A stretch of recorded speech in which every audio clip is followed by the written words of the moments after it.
Everyone needs someone in their life to speak truth and love over them. The characteristics I admire the most about my dad is that he's a good example of like quiet faith. He walks it out every day. He shows us how to love others, how to be selfless, and it's something I admire. Somebody that's really humble. For me, my spiritual father is Chris Tapkin because I love his heart for prayer and the love he has for people.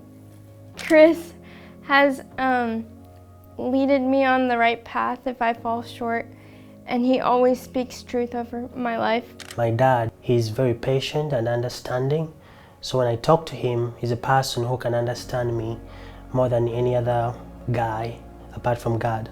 My spiritual father is my Uncle James Gomez. I never grew up with a father in my life. He has always loved me, he has always raised me, he has always just been there as my father figure in my life. To me, that has just meant the world to me, just how much he's fostered me and how much he's given up his life for me.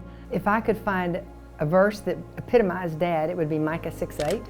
When he passed away, Mother got all sorts of phone calls and letters from people she didn't know about how Dad had paid medical expenses, had paid for cancer treatment, had paid for mortgages for widows whose husbands had died unexpectedly. He loved well. So some of the most important things, he showed me how to be patient with my faith and trust that God will provide in different ways. What I love about Chris is he's playful but can be serious. He prays for me a lot, which I love.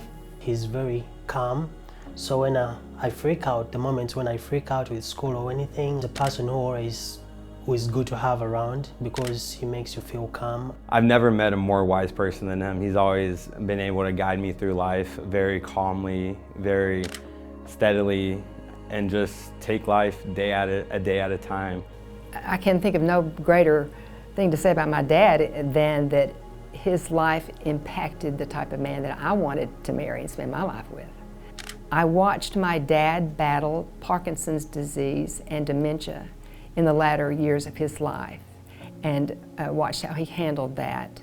My husband has Alzheimer's, and some of the lessons I learned by living with and loving Dad have equipped me to walk alongside and love my husband well during this season of our life together. So Dad taught me a deep trust in the Heavenly Father